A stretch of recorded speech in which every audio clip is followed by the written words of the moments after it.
Hi everyone. From today onwards, we'll just go to the constitutional and non-constitutional bodies.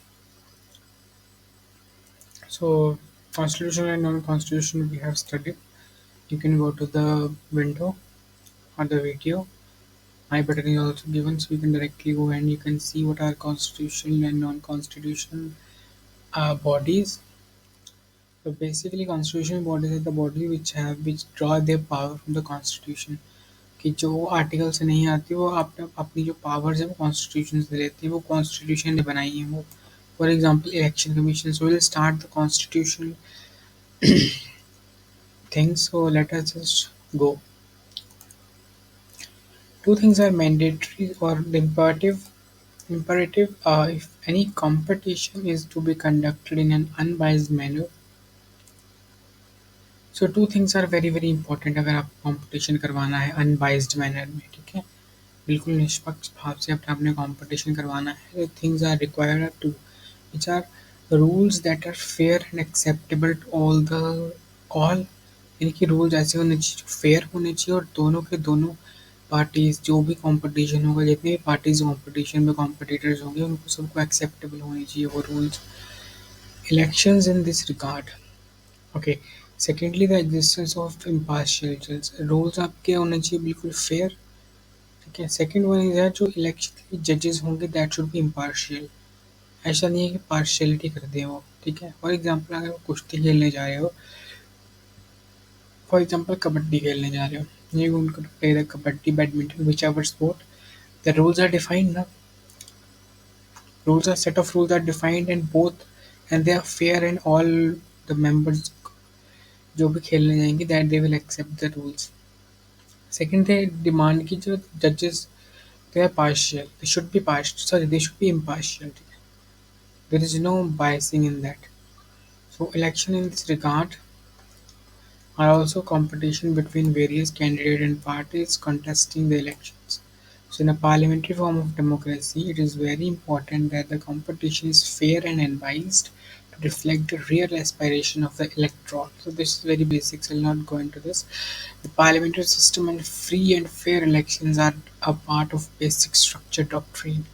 So basic structure doctrine का part है कि free and the fair elections होने चाहिए so comes under the Indian constitution of course the authority to ensure free and fair election जो अथॉरिटी है जो देखती है फ्री एंड फेयर होनी चाहिए that is election commission of India so it's an autonomous constitution body so we have also done autonomous bodies so then go to that so it derives its power from these articles 3 to 4 to 3 to 9 of the Indian Constitution. It is an all-India body in the sense that it is common to both union and state government. All India का body का मतलब state और central के election यही कराती है.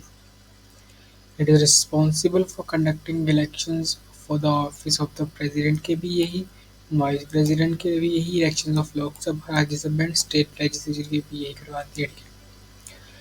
So you can see this is a multiple choice question. First of all, it is autonomous. It is a constitutional body and but it is autonomous.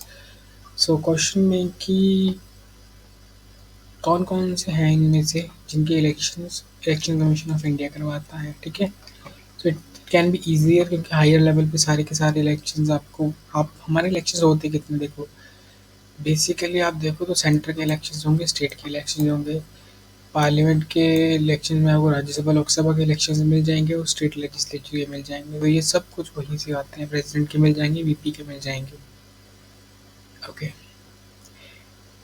15th part of the article 15th part and article 3 to 4 to 3 to 9 of the constitution deal with power function tenure and eligibility of the commission and the member. The election commission was established in accordance with the constitution on 25th January 1950. So established in again जब constitution आया था तब तो these articles जो 324 से 329 हैं these are dealt with the powers क्या हैं इनके पास functions क्या हैं tenure कब तक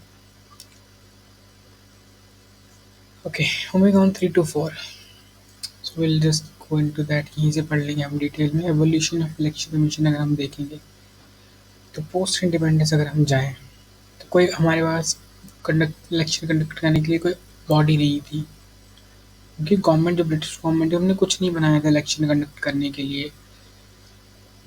तो बेसिकली क्या हो रहा था कि इलेक्शंस कहाँ हो रहे थे, सेंट्रल एंड प्रोविंशियल गवर्नमेंट, जो भी सेंटर में ब्रिटिशर्स बैठे थे वो, और प्रोविंशियल बेस्ड पे कश्मीर में इलेक्शन कश्मीर में ख़त्म हो जा रहे थे। ठीक है, अपने अपने रूल्स थे, अपना अपना सब कुछ था। But they didn't care about, because उनको पता था क्योंकि इस स्ट्रक्चर को खड़ा करने के लिए बहुत टाइम लग जाएगा और बहुत मनी डिमांडिंग होगा, और मोर देन दैट वो वो हमें इतना आसान नहीं बना के देना चाहते थे, क्योंकि उन्होंने कुछ नहीं किया, दे जस्ट लूटेड अस। ठीक है, यहाँ का जो भी मिनरल्स थे, हैवी प्रेशियस स्टोन, मेटल्स, जो भी था यहाँ से रेल रूट बना के सी रूट से उन्होंने यूके पहुंचाया है। They didn't care about this, so can let's go into that. Constitution maker gave importance to elections. Post-independence, the framer of the constitution envisaged an independent election commission which would ensure a broad and comprehensive electoral system. This broader electoral framework was considered a crucial foundation upon which a democratic state of India was to be built. So, of course, very important कि जो framers थे constitution के, उन्होंने देखा कि it is very necessary to make the constitution constitutional body of election commission, of course, and it plays a good role. Election commission is a bulwark of democracy. So Dr. Bhimrao Ambedkar considered the election commission to be one of the bulwarks of the Indian democracy, along with the Supreme Court, Comptroller, and Auditor General in the UPSC. These are the main pillars of the constitution. You can say Bhimrao Ambedkar साहब said. Indian democracy के कुछ ऐसे pillars, election commission आ गया, supreme court आ गया, CAG आ गया, and UPSC आ गया। Now, evolution as multi-member body. The commission was established in 1950 and functioned as a single-member body consisting of only chief election commissioner till 1989. तो अब देख सकते हो, अगर 50 में एस्टेब्लिश हुआ है, फिर 1950 में, और 89 तक this is only a single member body consisting of a chief election committee. Obviously नीचे होंगे लोग, ठीक है, but it's not a hierarchy. Basically as a single member function कर रही थी ये board, ठीक है। Now what happened in 1989, 61st constitutional amendment, voting age lower की गई, 21 से लेके 18 ईयर कर दी गई वोटिंग एज। तो अब पहले तो क्या था, 21 ईयर्स था तो टाइम मिल रहा था लोगों को, सरकार को, ठीक है, 21 साल के होंगे बहुत लोग। लेकिन अब क्या है कि एज बढ़ रही थी, सॉरी एज तो कम कर दी। इस अमेंडमेंट की वजह से क्या हुआ कि एकदम से, अब देखो, पहले 18 से लेके 21 के जो लोग थे वो नहीं काउंट हो रहे थे, यंग लोग, यूथ, वेरी यूथ। तो अब ये भी काउंट होने लग पड़े, तो लोड ज़्यादा पड़ना लग पड़ा, वर्कलोड। सो एडिशनल कमिश्नर्स जो थे वो अपॉइंट करे गए by the president of India, two additional. So the post of two election commissioner was abolished in 1990. So 50, हम अभी थे 1989 में इस अमेंडमेंट हुई थी जब, बट एक साल बाद जो टू इलेक्शन कमिश्नर थे वो अबोलिश कर दिए गए, दो पोस्ट पर ख़त्म कर दी गई, मतलब दो नहीं हो सकती। 1993 president again appointed two more election commissioners, 1990 में वो ख़त्म कर दिए। 89 में अमेंडमेंट के बाद दो कमिश्नर एक्स्ट्रा इम्पोर्ट किए गए, इम्पोर्ट नहीं अपॉइंट किए गए। एंड 1990 में ये आपको एबॉलिश कर दिया गया, दोनों को हटा दिया गया, एक ही रहा। अब 1993 में प्रेसिडेंट साहब ने अगेन मोर किए अपॉइंट इलेक्शन कमिश्नर, और अब तक 1993 से लेके अब तक it is working as a multi member body. Composition देख लेते हैं। So provisions under Article 3 to 4 states that the election commission must consist of a chief election commissioner and other election commissioners, as the president may decide from time to time. तो chief election commissioner होगा और other election commissioners होंगे, president साहब decide करेंगे। तो there is two election commissioners and one chief election, तो दो election commissioner तो हैं ही और एक चीफ है उनके ऊपर। तो 1993 में हुई थी। Qualification is no qualifications whether legal, education, administrative, or judicial of the members of the election commission are specified to the constitution. So, okay, no qualification means legal, education, administrative, and judicial of the members of election commission are specified by the constitution जो भी होगा। और however ये follow किया जाता है कि it's from the IAS Indian Administrative Services। हाँ। Coming next, appointment president करते साहब appoint करते हैं of course। ठीक है। comes in the article 3 to 4 clause 2 by the advice of Council of Ministers.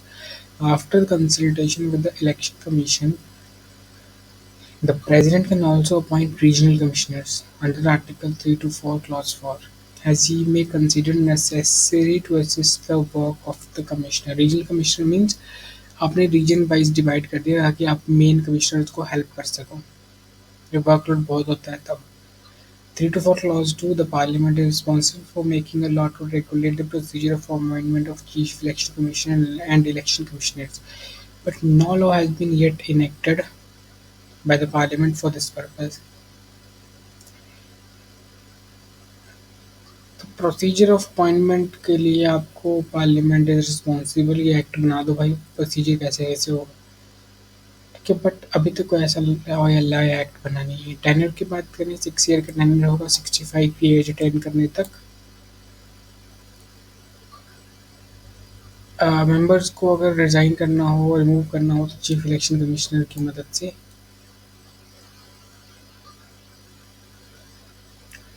Chief Election Commissioner cannot be removed from office except in the same manner and on the same grounds of the judge of the Supreme Court. So proven misbehavior और the incapacity, अगर India के खिलाफ कुछ करने की कोशिश हो, misbehavior हो या incapacity हो, ठीक है। Even on those grounds, he can only be removed by the Council President on the basis of resolution passed by both the houses. So this is very important कि special majority से आपके पास हो जाना चाहिए। Other election commissioner cannot be removed except on the recommendation of CEC. तो other आपको remove करनी है तो अगर इनकी जो चीफ इलेक्शन कमिश्नर है उसके नीचे जो दो होंगे उनको अगर आपको मेंबर्स को रिमूव करना है तो you should get a recommendation from chief election commissioner. Chief election commissioner first among equals.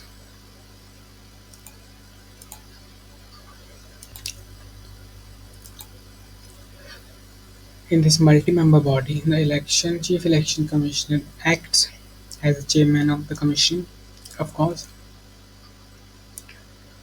However, it is important to note that all the members of Election Commission of India have equal powers and the Chief Election Commissioner is the first among equals.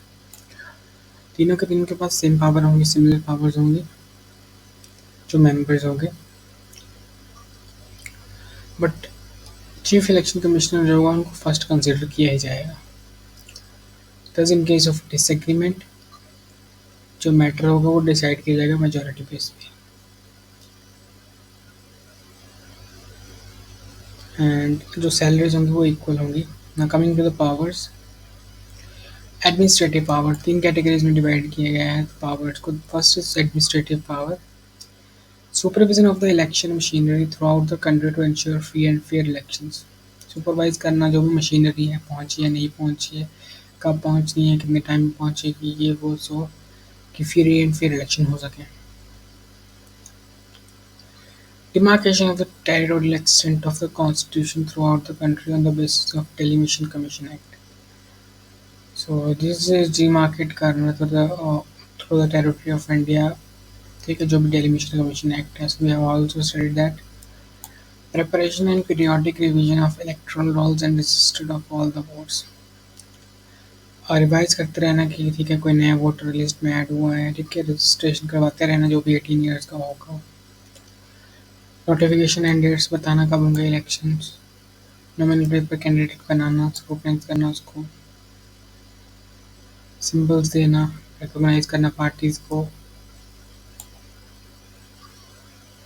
Governor और president को बोलना कि sir educational staff चाहिए ताकि काम अच्छे चल सके।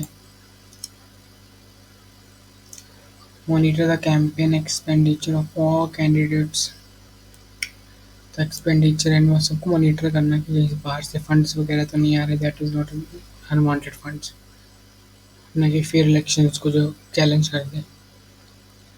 Advisory powers. Advises the president on matter relating to disqualification। तो दे बेसिकली जो मेंबर ऑफ पार्लियामेंट हैं उनकी डिसाइड, अगर प्रेसिडेंट को बेसिकली इलेक्शन कमीशन क्या करता है, रिकमेंड करता है कि sir this this person this MP is like done something uh, that is leading to the disqualification in the election. So advises the governor of state regarding the disqualification. This is a state legislature से disqualification से related। ये centre से related है और ये state से related है। तो ये गवर्नर को बताना, यहाँ प्रेसिडेंट को बताना। Here advises the president regarding holding of election in a state which is under the president rule in order to extend the period of emergency after 1 year। तो प्रेसिडेंट को एडवाइस देना, क्योंकि क्यों देना एडवाइस, इलेक्शन करवाने हमें state पे, but वहाँ पे स्टेट गवर्नमेंट नहीं है, वहाँ वो प्रेसिडेंट रूल लग चुका है। ठीक है, तो एडवाइस करना उस पर। Quasi judicial powers. Acts as a court of settling disputes regarding recognition given to the political parties and allotment of election symbols।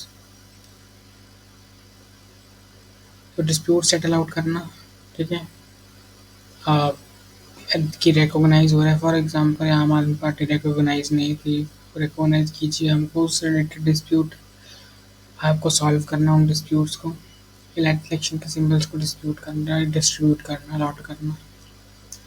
Appoints officers to inquire into disputes related to electoral arrangements।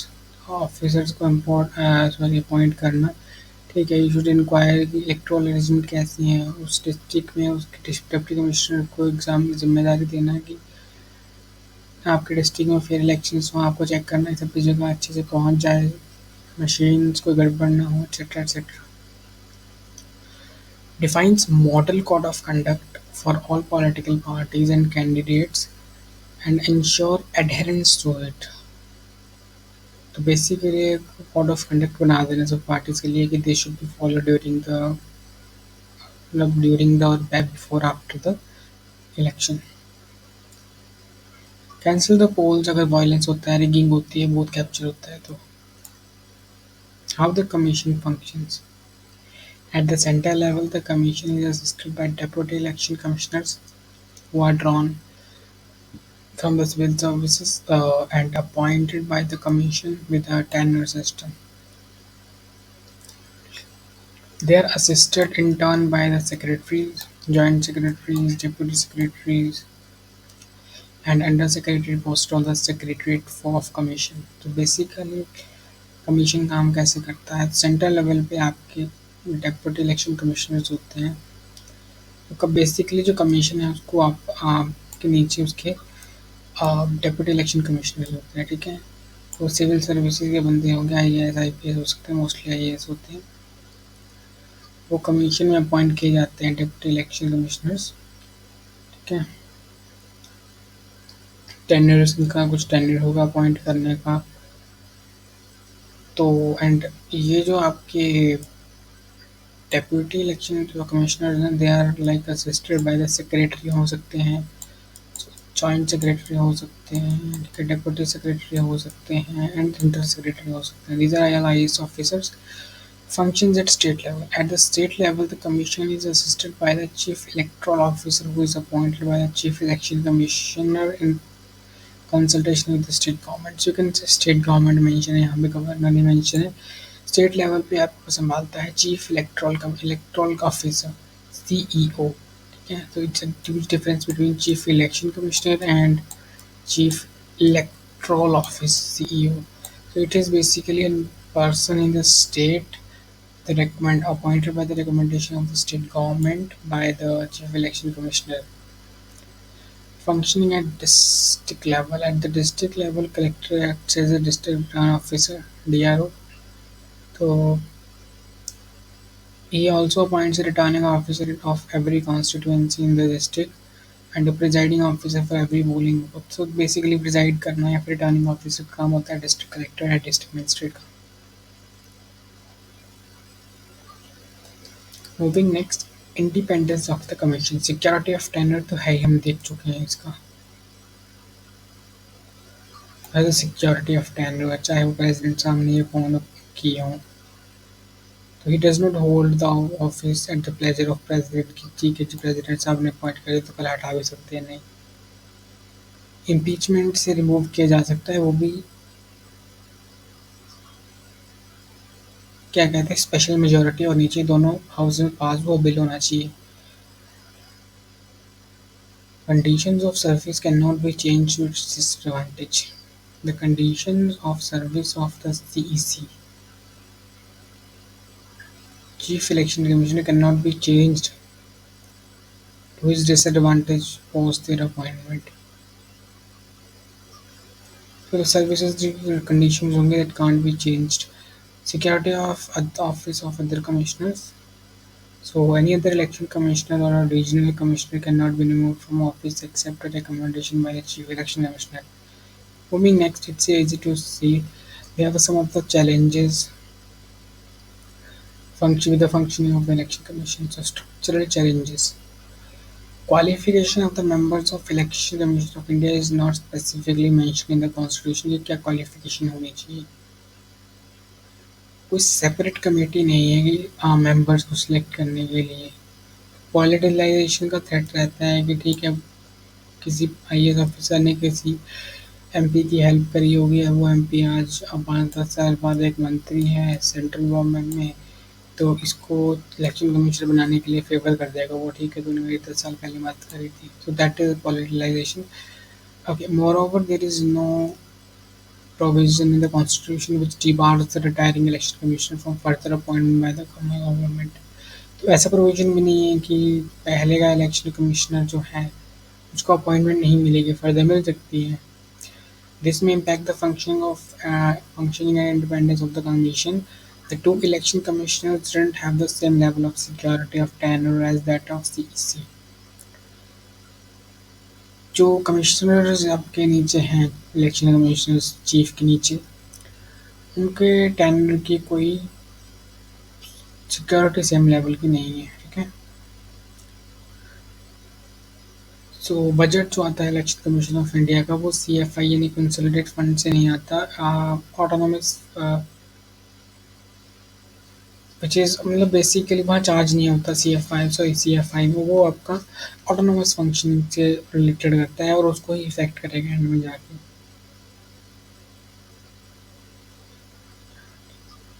Chances of biasness. The model code of conduct is based on the consensus among the political parties and has no legal backing. तो basically जो code of conduct बनता है that is basically through the government political parties की तरफ से. तो legal backing नहीं है कि ठीक है जी आपने ये किया तो ये गलत है, ये नहीं होना चाहिए था. So ECI fears that bringing a model code of conduct under the purview of the Representation of People Act 51 may lead to delay in the conduct of election due to the judicial actions. वो इस judicial action इसलिए नहीं करते उस पर क्योंकि अगर आप कोई कोड ऑफ कंडक्ट बनता है, पहली बात तो है कि चैलेंज इसलिए है क्योंकि अगर पॉलिटिकली बन रहा है तो अपने फ़ायदे के लिए बना सकती है वो पॉलिटिकल पार्टी. लेकिन अगर ये पॉलिटिकली नहीं बनता, अगर इसके ऊपर जो जुडिशियल बैकिंग होती, इसलिए आप इसका जो भी कोड ऑफ कंडक्ट है इसको आप चैलेंज कर सकते हो इन द कोर्ट. अगर वो होता तो तो ये मामले कोर्ट में रहते. ठीक है, टाइम तो लगता है इसको रिजॉल्व होने के लिए, इलेक्शंस डिले होते रहते हैं. ठीक है. Appointment issue. The constitution does not prescribe the procedure of appointment of EC and other election commissioners. तो basically based on the recommendation of council of minister and prime minister के बेस पे होते हैं select. Coming next, ECI versus political parties. Inner party democracy can't be force, यानी कि अपने party में चल रही है डेमोक्रेसी वो यहाँ पे ठीक है यहाँ नहीं फोर्स होनी चाहिए. Coming next, limited powers. So there are various limitations on the power of ECA with regard to the disqualification of candidate and political parties.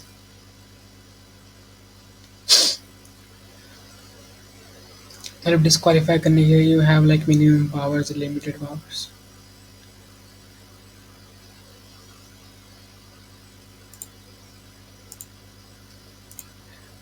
Coming next, supplying false affidavits or suppression of information is not a ground of challenging the election or rejection of candidate and representation of people act. False affidavit देना, information छुपाना, ये आपको disqualify करने के लिए काफ़ी नहीं है. Means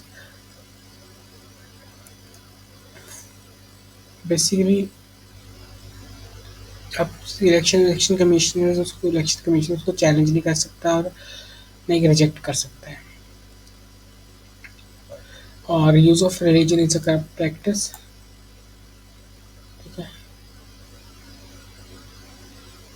So ECA has no power to disqualify candidate prior to their conviction, even in cases where the charge framed are serious nature. देखो डिस्क्वालीफाई नहीं कर सकते भी कन्विक्शन से पहले, चाहे उन पर कोई सीरियस नेचर के आरोप लगे हों तब भी. Law Commission's 255th report on electoral reforms strengthening ECI's equal constitutional protection मिलनी चाहिए सभी मेंबर्स को. और making the appointment process of the election commissioners and the CEC consultative. Consultative होनी चाहिए कंसल्ट करके. And permanent independent secretariat for an ECI. पर create permanent independent secretariat होना चाहिए अलग से. Security of office to the two election commissioners. जो election commissioners आपके टू हैं उनकी सिक्योरिटी नहीं है टेन्योर की, but according to 3245 of the constitution should be amended to equate the removal procedure of the two election commissioners with that. मतलब basically chief election commissioner के बराबर करते हैं उसको. ऐसे नहीं डिस्क्वालीफाई कर सकते आप, ऐसे नहीं आप उनको रिमूव कर सकते. Appointment of election commissioner through consultative committee. The appointment of all the election commissioners including the CEC should be made by the यानी कि जो भी इलेक्शन कमिश्नर आएंगे चाहे वो चीफ इलेक्शन कमिश्नर ही क्यों ना हो, वो प्रेसिडेंट कंसल्ट करेगा. 3 मेंबर एक कॉलेजियम बोल लो या सिलेक्शन कमेटी बोल लो. इसमें कौन होगा? प्रेसिडेंट साहब, प्राइम मिनिस्टर साहब होंगे. Leader of the opposition of Lok Sabha, opposition का लीडर होगा लोकसभा का, यहाँ आने जा सकता है. जो भी अपोजिशन में लार्जेस्ट पार्टी होगी उसके लीडर्स हो सकते हैं. ठीक है, न्यूमेरिकल स्ट्रेंथ में. और CJI साहब होंगे. Elevation of an election commissioner should be on the basis of seniority. It's very easy. Permanent secretariat होना चाहिए अलग से independent. Permanent secretary along the lines of Lok Sabha, जैसे राज्यसभा और लोकसभा के पास है अपना personal independent. Power to decide disqualification on the grounds of defection. तो उनको बेसिकली पावर इतनी है नहीं वेस्टेड कि भाई मैं डिस्क्वालीफाई कर सकूँ. अभी हमने पढ़ा ना कि अफिडेविट नहीं है आपके, सब आप फॉल्स अफिडेविट देते हो, इंफॉर्मेशन छुपाते हो, तो ये ग्राउंड्स काफ़ी नहीं है आपको डिस्क्वालीफाई रिजेक्ट करने के लिए. बट ठीक है. रिफॉर्म्स अपॉइंटमेंट के केस में कौन सा रिफॉर्म चाहिए? The second administrative commissioner report suggested the appointment of the chief election commissioner and 2 other commissioners by the president on the recommendation of a collegium headed by the prime minister. लोक सभा के member speaker जो भी होंगे, deputy chairman of Rajya Sabha. So that is a recommendation फिलहाल reform के बेस पे. प्राइम मिनिस्टर होंगे, लोकसभा के मेंबर होंगे और CJI. लेकिन इसमें एक और ऐड है, डेप्यूटी चेयरमैन होंगे कहाँ के? राज्यसभा के. लॉ मिनिस्टर होंगे और leader of the opposition of Lok Sabha. Financial independence दो, बिकॉज ये जो एक्सपेंसेस हो रहे हैं वो आपके CFI कंसोलिडेट फंड को नहीं जा रहे इलेक्शन कमीशन के, वहाँ जाने चाहिए. ठीक है. एडमिनिस्ट्रेटिव सपोर्ट मिलना चाहिए ना. ठीक है. यानी कि basically an independent secretariat shall reduce ECI dependence on Department of Personnel Training Ministry of Home Affairs and Law Ministry। क्योंकि इस पे आपको लॉ बनाने पड़ सकते हैं या फिर आपको ट्रेनिंग देनी पड़ सकती है इलेक्शन के द्वारा, मतलब बेसिकली किसी पे डिपेंड नहीं रहना, एक एक्सटर्नल बॉडी होनी चाहिए proper. Equal power to all the members. Constitutional protection should be given to all three members of ECI rather than just to the CEC। सभी को इक्वल पावर्स होनी चाहिए, मतलब ऐसा नहीं है कि चीफ इलेक्शन कमिश्नर को पावर हो, बाकी के तो जो नो दो नीचे इलेक्शन कमीशन हैं उनको भी सिमिलर पावर्स होनी चाहिए। Autonomy. The Law Commission in its 255th report on electoral reforms 24015 for ensuring greater autonomy to the ECA recommended the constitution of a selection committee। जो हम बात कर रहे थे सिलेक्शन कमेटी होनी चाहिए, ठीक है। So this is basically all the things are related to the Election Commission of India, a constitutional body, and the first we have started this. So if you go to important, 3 to 5 is basically exclusion, 3 to 6 is basically universal adult suffrage, voting से related है।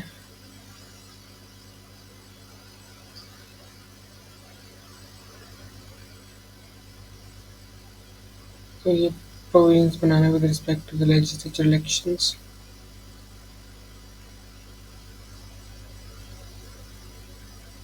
Erectile को जो भी erectile matters होंगे उनमें court नहीं आ सकता, 3 to 9।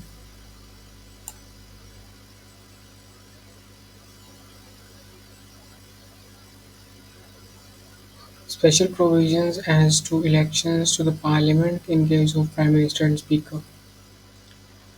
So we have studied evolution, how it is evaluated, composition, qualification, कोई qualification mention नहीं है basically, IAS select होते हैं।